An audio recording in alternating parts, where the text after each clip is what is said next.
first session is focused around customer loyalty. Customer loyalty is certainly the secret to building a sustainable wellness brand. We talk a lot about community and the power of community in the wellness sector. So in this session, really what we're focused on sharing with you guys is strategies for creating and sustaining customer loyalty. Why measuring and optimizing your customer data is key to growth. Who shudders at the word data? Anybody? It's not the most exciting term, but it's one thing that I've learned over the last 5 days at the business conference I've been at, is that if you're not measuring your business, then you're flying blind. So if you're not looking at the numbers, if you're not looking at whether your clients are coming back, whether your customers are repeat purchasing, then how do you know that you're growing? So we're really going to focus in on that in this session. We're going to focus on how AI is going to dramatically change the way we interact and build relationships with customers. And I'm going to introduce you to our panel. So our first panelist is Phil Coxon. He's the Managing Director of MINDBODY Europe. Phil's role is to manage all aspects of MINDBODY's growth across the region and to ensure that clients have the best-in-class product to support and help their businesses fully reach their potential. Prior to joining MINDBODY, Phil was Chief Revenue Officer at Motork, a software company for the automotive sector, helping them to scale across Europe. Our second panelist is Ian Mullane. Is that correct pronunciation, Ian? Perfect. He's the founder and CEO of Keepme. It's an AI-powered member retention and engagement tool, which I'm excited to learn more about.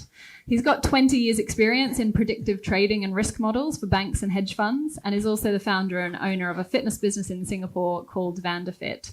In 2018, he brought together his experience in predictive analytics and interest in fitness to build Keepme. And finally, Tim, thank you for joining us. You may have noticed that the panel this morning was due to include Miles, the founder of Mindful Chef, and unfortunately he woke up with a bout of tonsillitis, so we really appreciate Tim, who's the CEO of Mindful Chef, jumping in to replace Miles this morning. Mindful Chef is, of course, the UK's favourite healthy recipe box service. Tim previously managed online for the likes of M&S and Tesco, and since Mindful Chef have delivered over 2 million meals nationwide and are proud to be the only recipe box registered as a B Corp. So, welcome guys, give them a hand. I'm going to join you. Thanks again, Tim, for stepping in. No problem. You've been with Mindful Chef coming up to a year, is it? Yeah, just over a year. Excellent, and some interesting insights. So we're really pleased that you were able to join. Let's start with talking about the sort of evolution of the wellness industry. So, you know, as the industry continues to grow, we've talked about the numbers. I'd love to just pose this to the whole panel. Do you think it's becoming more difficult in general to engage customer loyalty? There's so much choice, there's so much competition. What's driving, you know, the importance of customer loyalty generally? Who wants to start? I can start. Go Hello. for it. Hi. Good afternoon, everybody. I've only been at MINDBODY 6 weeks, so I'll just put that caveat out there. So I've got these notes here just in case I go a little bit off track. So, but for me, look, growth is good, right? Growth is good for the industry. It's good for pretty much everyone in this room. So I think we're in a growing industry that's it's possibly one of the most exciting spaces, I think, out there at the moment. So it's one of the reasons I joined MINDBODY, because the wellness area as a whole is in a state of hyper growth. And I think that's a super exciting time. And the fact is that we're trying to help people live longer, healthier lives is something that we should all be very proud of. From my point of view, and we do live and die by the data, so that is something that we do live by. It's all about how you define growth and how do you define loyalty. So from MINDBODY's standpoint, we look at loyalty as a sort of 90-day period. And we look within that, we say if you keep a customer active and engaged for that 90-day period, you have got yourself a loyal customer. So loyalty also is different when you're, depending sort of what type of, if it's fitness, what type of fitness, if it's wellness, what type of wellness. So it's just keeping that defined as to which area, but we tend to look at it top line as if you come in around 4 times in the first 30 days, you're going to be a loyal customer. If you only come about once, then we think you have to do a bit of work with that person and engage them a bit more. And that would be from my perspective. Really interesting numbers, something I'd be writing down. If you're a business, how do you engage your client for that 90-day period to ensure that they are a committed, loyal customer? It's an interesting challenge. What about you, Ian? I would still class myself as relatively new to the industry as a whole, despite being an owner and an operator for such a long time. I've really sat on the outside. So the last 12 months for me, what has startled me in many ways is the amount of competitive pressures the industry has to give consideration to. So it's not just your traditional bricks and mortar anymore. I look at the growth of Peloton. I see their 93% retention that this digital platform is putting in place. And what it means to me is that we are all fighting for the spend of individual units. And there are more competitors than just the bricks and mortar. We need to give consideration to the digital offerings. We need to give consideration to the other online competitive offerings. And that's something which is both exciting, but also can be a little bit nerve-wracking if you're one of the more traditional bricks and mortar oriented. Now, my final point on it would be that the positive aspect to it is that there is no reason why we cannot ourselves move our portfolio to have more of a digital impact, right? To have the ability to be able to deliver that type of content as well. So whilst there may be a traditional yoga studio wellness business, I still have the opportunity maybe to provide the digital content to it or other added value. And lots of brands are doing that well. It's almost, again, I suppose, rather than fighting against it, getting amongst it, sort of leveraging this growth of tech and online. Tim, it's a different model, Mindful Chef, and you've worked in bricks and mortar, so you know the difference. As a direct-to-consumer brand, though, what have been some of the keys for cultivating that customer loyalty for Mindful Chef, and especially in kind of early stages of growth? Yeah, I think, good afternoon, everyone. I think for us, I think the big learnings are always about targeting the right customers from the get-go. So, probably a lot in your stages of your startups, you're involved in them. The guys went out on the streets. Our product is directed to people who want to live a healthy life. So we looked to a lot of trainers, nutritionists, and we went direct to them and we engaged with them. From a lot of that work, our original angel investment came. So people were using it, they loved it. And actually it was one gym club that were using it a lot. And the owner kept saying, oh, wow, these people love it. And we kept tracking all these people and they knocked on our door. They rang up and said, hey, all our trainers keep using your boxes. Do you want some investment? And we went, yeah, great. Yes, please. So I think, loyalty is about understanding who are your real customers versus those people that are just transactional and come in and out. And I think that's super important. That doesn't change whether you're doing £1 of turnover to, £1 million turnover. It doesn't change. I think the only thing, the bit I'd add to the broader conversation on growth and competitors, we look at it, we think the world's changing in terms of just a big channel shift going on, right? I mean, you look at what's going on in the marketplace, you look at, why does Pret suddenly want to have, all of their kind of convert all their stores to more of it? It's a channel shift. And so, yeah, it's more competitive, but there's just a ton more people who are interested in what we're all doing, and the demand's there. And I think actually a lot of that demand's still not being met. If I look at my old industry and I look at bricks and mortar, I don't think they're really addressing health in that aggressive way as many of the startups are doing. So I think, there's an opportunity to really look at your customers and who are the most loyal, but the market's huge and it's growing really fast. So I wouldn't be overly concerned. Yeah, and actually it can often be that we're in this insular bubble of wellness and we live and breathe it. We talk to other brands and we forget that there is this marketplace, as you say, of people who have no idea about living a healthier life that are outside of London or outside of that specific bubble to tap into. So that's a great point. Phil, today consumers really expect a consistent, contextually appropriate experience from brands. So, and that's across every single interaction that the consumer has. What are some of the key areas you see operators are missing when they're thinking about the kind of customer journey? Yeah, so there's a few different areas. So I would say first and foremost, online booking capability. Okay, so if you don't have online booking capability, you're going to miss out. There's a whole generation, the Gen Z generation, who completely expect you to have that capability. And if you're not there, then you are absolutely going to miss out because they'll just go to the next person that has it. When we look at our client base, our top 15 clients, 90% have, or it's over 90% have online booking capability. The average across our entire client base of 60,000 clients is only 50%. Wow. So that difference is fundamental. So I would say start first and foremost there. Community would probably be the next piece. creating a sense of community above and beyond what you're doing. The people love that. So there's a business called Tribe, which are based up in Sheffield. They're a sort of spin studio.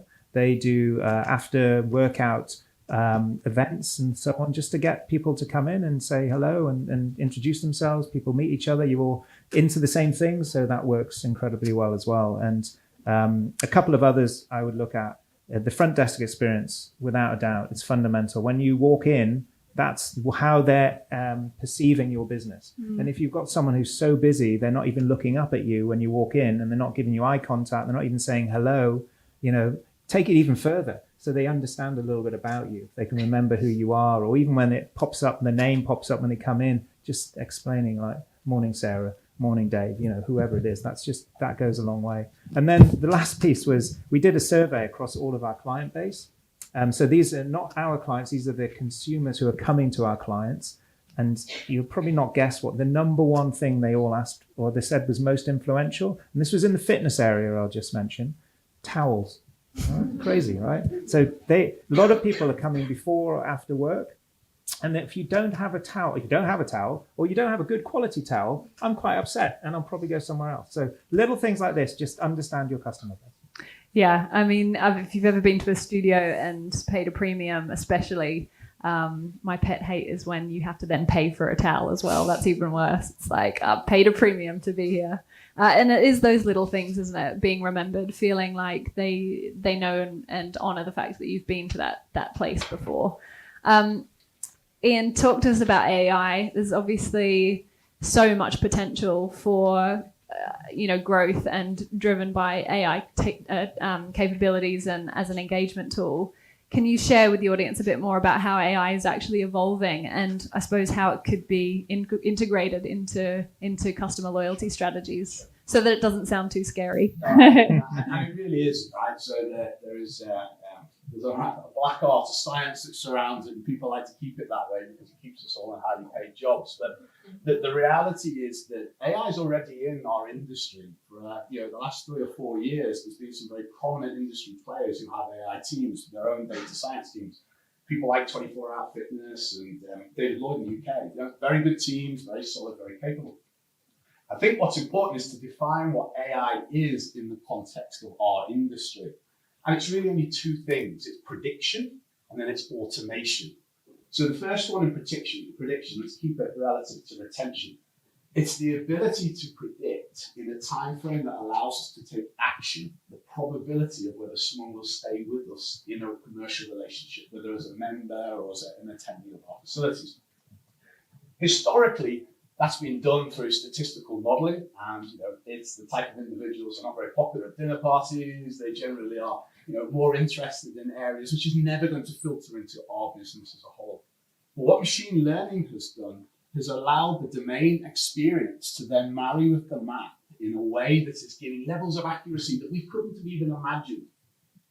Internally, we try to work in our own team towards predicting member attrition before the member themselves know. Just give that to consideration. And in over 90% of the times, that can happen. If you think about it, on a 12-month membership, we're into month 6, for instance.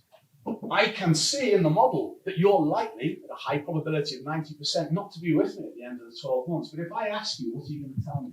You've got some cost, you've already got another 6 months of membership, you're never going to put your hand up and say, no, I'm definitely leaving in 6 months' time. So that aspect, giving that prediction accuracy is one, because when we know we have the opportunity to do something. Automation is not the automatic sending of your newsletters or your EDMs or anything else along those lines. It's having the ability to send an engagement or to foster an engagement, whether it be organic or digital, in a timely manner at the right time and the right format. So, as an example, maybe I haven't been attending as often recently as I should have done. But when should that prompt be given to me? Maybe the AI tells you that between 8 o'clock and 9 o'clock in the morning, I have a 90% probability of opening an SMS and taking action rather than receiving an email. Maybe based on my gender or my age, the subject or the context that I deliver through automation will have more relevance. And it's those type of small things which build up over time and get people back into the facilities. That is mind-blowing. And the fact that you can actually predict that behavior.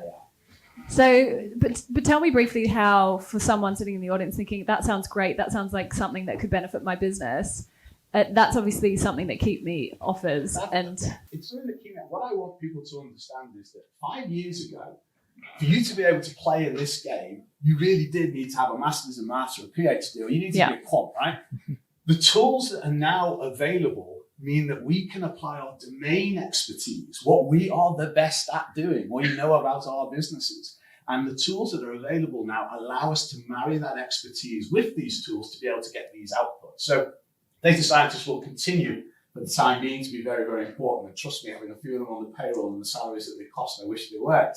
But there is an inevitability that the tools themselves will become so strong that it really will be us applying our own domain expertise into them that will be able to get these results. So there are a number of them out there at the present time. Keepme's, from our perspective, in the retention space, I expect Keepme is the only one at the present time. In all probability, we will start to see this grow over time, so there will be more specialist requirements and all dealt with using this type of technology. Exciting opportunities. Tim, can you tell us a bit about some of the challenges that Mindful Chef has faced in terms of kind of elevating that customer experience without having a bricks and mortar, interaction point for customers, and I suppose how you've overcome those challenges and what the audience can kind of learn from that? Yeah, I think, look, I mean, ours is a direct-to-consumer recipe box, gets delivered every day to customers. Like first and foremost is just making that happen, right? You only get kind of like a 5-star review if you just do the basics nowadays. So you've got to do like the really basics, which is the other thing we do, which is we invested way up front in our customer service and data. So we don't buy the biggest and best. We buy what's fit for us, but we can track everything. We know what's going on. We've got customer service that are always on, always getting back. So getting back to customers. So we really understand, and we got that data feedback about, what was the experience like. And Tim, was that something that you outsourced as a business, or did you we do it in-house. No, it's a massive part of what we do. We're a premium position brand, therefore people expect a great service. And so, they want someone to speak to them. We don't automate it. So that's really important. I guess that, that leads into kind of then, what do you do about it? I think you kind of relentlessly look at how do you keep engaging with customers around it. I mean, we're lucky we have a physical box. We don't have a store, but we have a physical box that goes through someone's door. Now, that is in a way our store. That's kind of our mini store. And so we elevate the customer experience through, we have a weekly booklet that goes in there. We talk about a lot of what we do. And we elevate that. The reason we did that is because initially we're pure digital marketing. So the way we really engage with customers outside of that to really elevate the experience was to do it all through digital. Now, talking to customers and sitting down with them, some of them said, quite a lot of them said, we're not always online. We're not always we're on Facebook. Tell us about your great stories. Tell us about the amazing things you do, whether that's kind of your 1 Feeds 2 program or the supplies you use. And so we put that in the booklet. So I think kind of in terms of really great service, you've got to think of all the angles and the touch points that customers come to you. And it's small things and rapidly evolve it. If I was you guys, anyone doing that, just test and learn it, iterate it really quickly. Before the booklet, we had a focus group this time last year, and that's what customers were feeding back. By September, we had one up and running, and we keep iterating and changing it all the time. It's going through more and more changes. So, focus group sounds like a really good strategy to get those insights without having to do the guesswork. Yeah. Phil, can you share with us some of the common challenges that you're seeing? And obviously, the boutique fitness space is a real focus for MindBody when it comes to cultivating loyalty and retaining custom. So it's interesting because having only been here 6 weeks, I've met a number of customers, and one of the things that really shines through to me is we onboard a customer and they get really excited, and then they leave and say, the software is too difficult. And it's like, I totally get that. I'm new and I'm looking at it, and it is difficult. But the reality is you should treat the software almost as importantly as you treat your lease. So your lease is fundamental to your operation working correctly. And your software, which runs all your pricing, has all of your customer data, that is equally as important.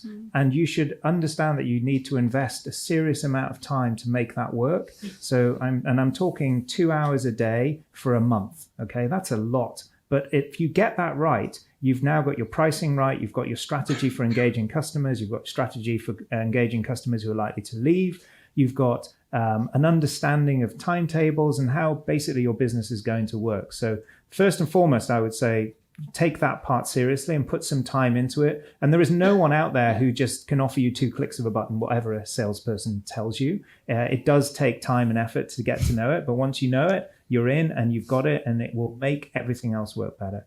The other key aspect for me is price sensitivity. There's an entire generation out there who are used to shopping around, and it's so easy now on your phone just to be able to jump around to different competitors and look at the price. Okay, just look at the retail space at the moment.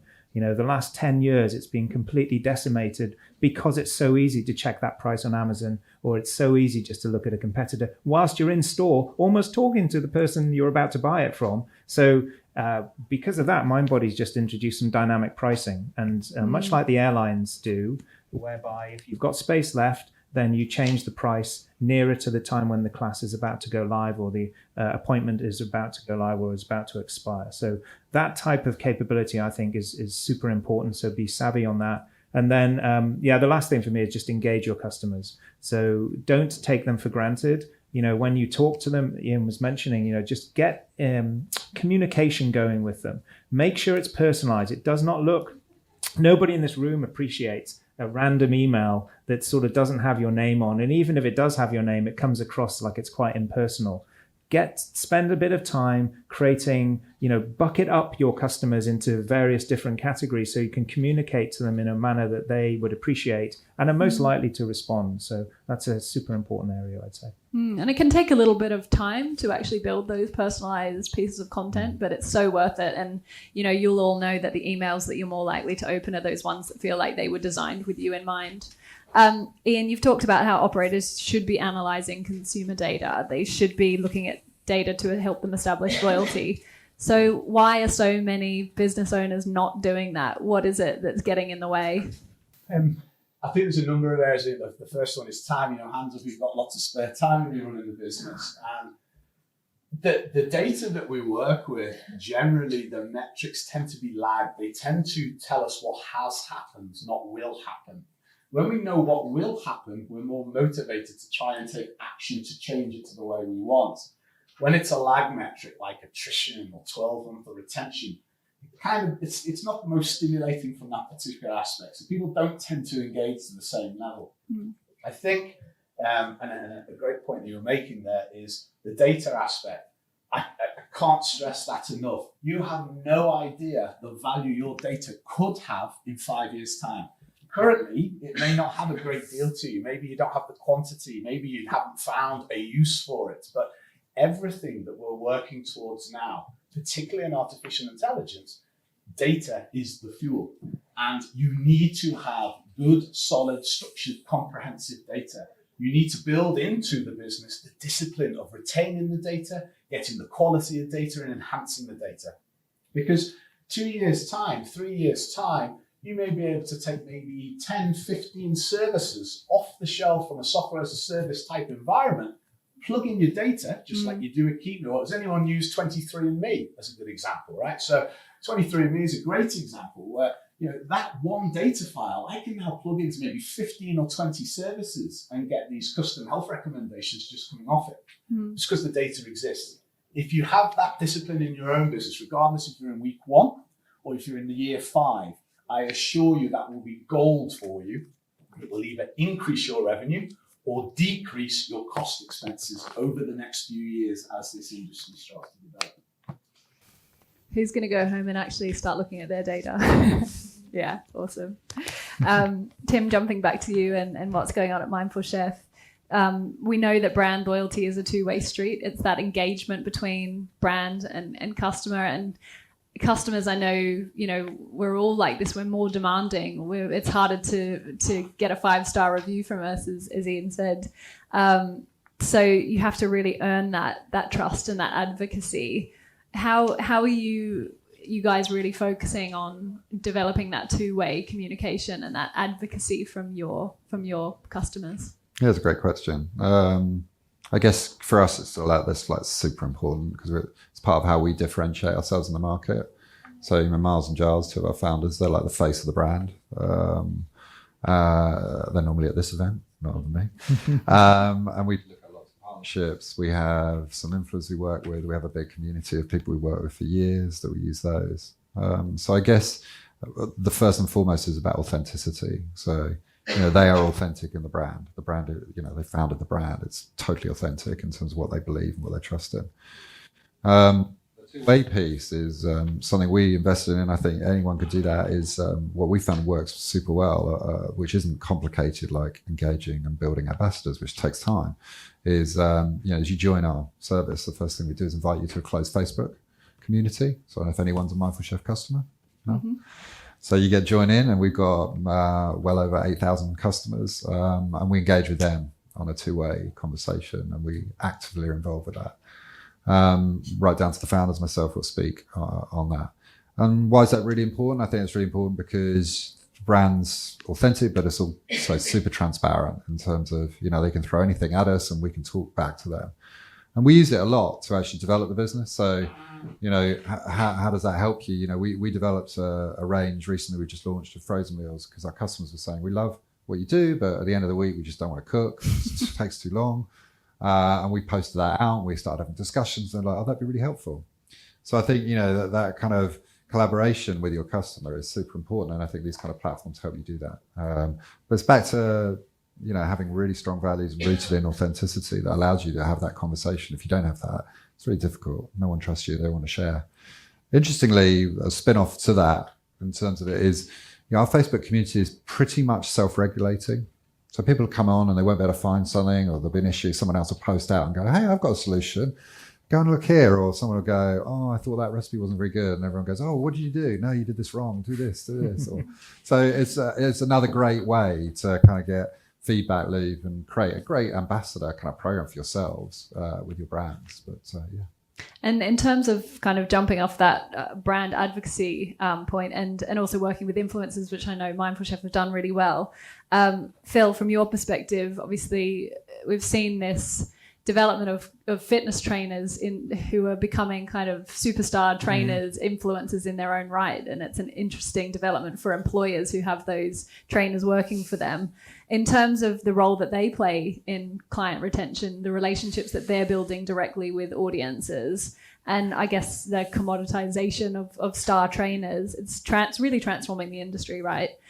What are some of the challenges, though, that you're seeing your clients are having with this? It is transforming the industry, but at the same time, I think it's driven by these people who have these high profiles, because that's good for them and that's good for their business. So we actually did a study, and what we overarchingly found was having a high profile didn't go hand in hand with having a lot of knowledge and understanding about what you're doing. So that's surprising to anybody. Yeah, you can have a great Facebook profile, but actually, do you actually know what you're doing? So we did a study, and when we asked all of the consumers that working with us or coming to our partners, most important was a friendly personality. Then it was knowledge of the industry and trends. Then it was high qualification. Then it was patience. And then it was positive attitude. Okay. At no point were they desperate for someone with a high profile necessarily. So I think sometimes they drive that a little bit. And we have to be cognizant as an industry it's very good having high profile people, but at the same time, it's your business. It's not their business. Okay. So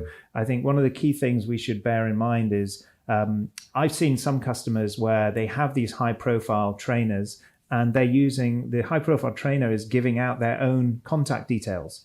You're in a real problem then if they are leaving you, they're taking all your customers. So what we are trying to ensure is make sure they're using your contact database, your communication tools, so that if they do go, you've still got the customers and they have to then go and build up that customer base again or open their own studio or whatever it is they want to do. So that's super important. Also, the other side of it, though, is nurturing those trainers. I think if you have a good environment, all the things we've spoken about previously, if you put those in place, you know your data, you know your customers, you'll have a thriving business that instructors will want to come and work at, and you will attract high quality, high profile people to come to your business, but you won't be beholden to them. And I think that's super important. Yeah, it's interesting, isn't it? And that data really it's in some ways surprising, but also not. I think, as you say, a superstar trainer might bring somebody into your business, but as we're talking about loyalty, will it sustain them if they don't know what they're actually talking about? Absolutely. So that expertise is key as well. Ian, talking again about the role of data and tech, responding to the emotional needs of consumers is obviously key in creating loyalty and one of the keys of building and sustaining that loyalty. How do we use AI and data tracking and all of these tools that you've talked about to or how will businesses use them to really leverage those emotional needs of a consumer? I guess AI and emotion in the same sentence is kind of a contradiction. Right. But let me keep this one simple because it is very clear. We use artificial intelligence to gain insights that we wouldn't normally get. And anytime we can gain more insights on our customer, gives us an opportunity to have a more engaging conversation. And when we have a more engaging conversation, the value transfer between the two moves from being a generic one to more of an emotional one from that aspect. I'll give you an example. I have an app on my phone, and say, for instance, that I was an operator, I was running a Group X.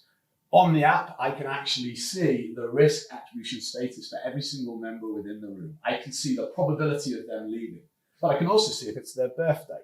I can also see how many times they've attended recently, and I can also see the purpose of joining when they put that on.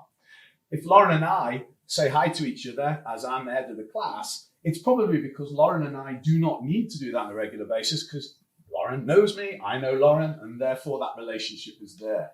It's having the confidence in the information which the AI can give me to engage with the other people within the class that have that are more likely to then start to build a relationship with us. So view AI. I hate using. I wish I could find a more friendly term for it as well, right? It really still is autonomous cars and bloody robots, right? But AI as a thing, utilize it as a tool that would give you the insights you couldn't get through normal discovery, and then leverage the hell out of them when it comes to the engagement with the customer, whether it be via digital means or whether it be on-site ground activations. Interesting. Does that make sense to everybody? Yeah. Yeah, it is kind of AI. You do associate it with super high tech, futuristic things, but it's really great to hear your insights and how it can actually apply to the business right now. We are running out of time, unfortunately, but I want to skip to kind of future opportunities and advice that you would offer the audience. I know with Mindful Chef, Tim, this idea of being a purpose-driven business, the fact that you guys have become a B Corp, which is fantastic. And I believe you're the only sort of meal delivery box that are a B Corp. How has that played a role in creating customer loyalty from the perspective of, the rise in conscious consumerism and the fact that we want as consumers to be aligned with the purpose of the brands that we engage with? Yeah, I think it's really important. That's why we did it. It's kind of like a fundamental, but it's a kind of belief system. It's not like we just did it for the sake of it. That's what we all talk about and believe. So I think it serves two purposes. One is what customers are looking for, but also it's an amazing retention tool internally for us. People believe it in our business. So we do lots of things. So we don't do just B Corp. B Corp is one element of it, but we do a 1 Feeds 2 program. So every box we sell, we donate a meal to a child in poverty. We've delivered coming up to 1.5 million meals. Wow, that's amazing. Last Christmas, we did kind of like a reverse advent calendar. Christmas is a disaster for us. I mean, who wants to eat healthily before Christmas? So in our box, we just said, look, if you're before Christmas, it's 12 days, here's you go. Put one item back in the box, at the end of it, send it back, and we'll give it to food bank. Customers, like our Facebook was just like alive with conversation. And we were relevant. In a time when we're not relevant, we're relevant. And I think we just... the guys have just come back from Malawi, where we do a lot of the work of 1 Feeds 2. And again, it's just like people wanted to know more about this. Why do you do it? What's going on? So I think there's an appetite, not just for brands to do that thing, but for everyone to understand. And everyone asks, so why do you do it in Africa? I mean, the reason why I did it is if you're in the UK and you're a child, there is a safety net. There's a kind of free school meals. If you're in Africa, there's no safety net. These kids don't go to school. If they can't get a free meal, they don't go to school. And if they don't go to school, they don't learn and they don't get their way out of poverty. So it's a kind of cyclical thing that we could break.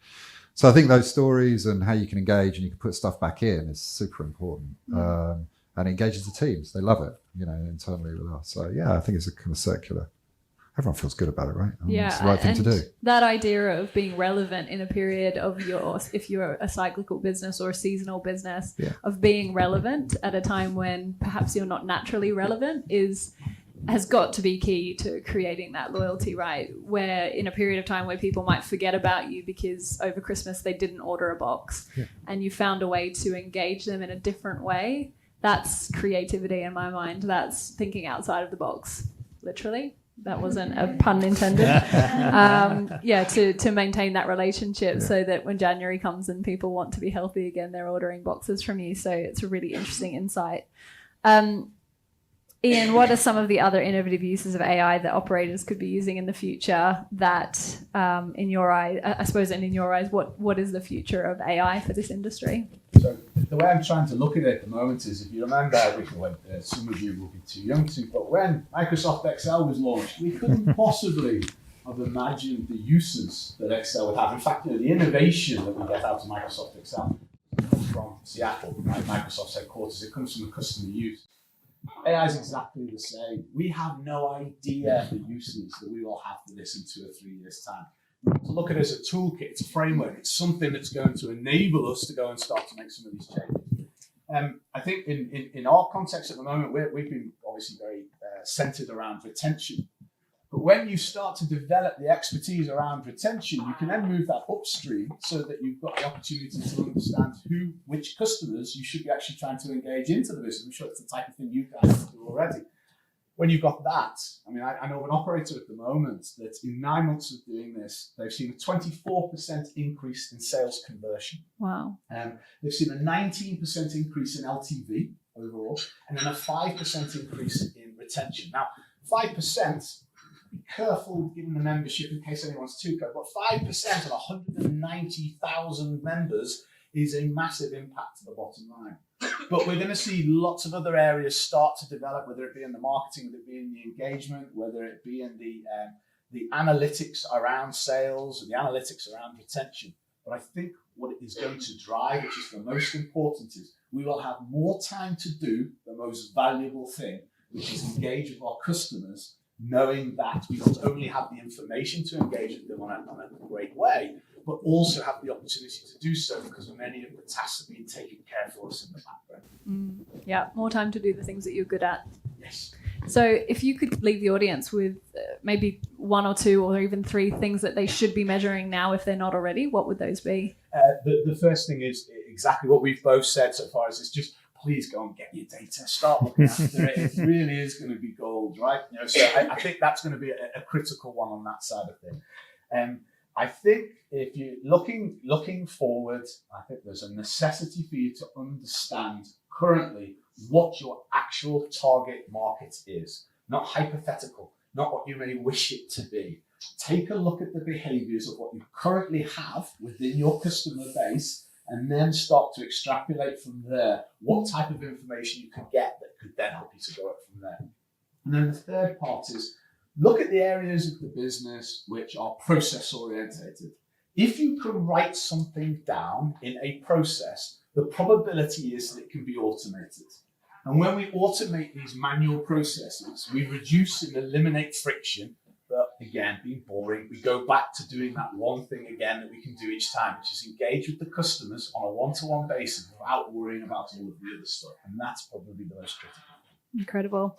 And a final question for you, Phil. I guess we've talked about personalization there and the power of AI in creating that personalized experience. But I suppose what strategies would you be suggesting for audience members who want to leverage that personalization? Yeah, honestly, we're going to sound a bit like broken records here. But get the data right. Honestly, get the infrastructure correct. Because actually what we tend to forget is we're human beings and we really work well face to face.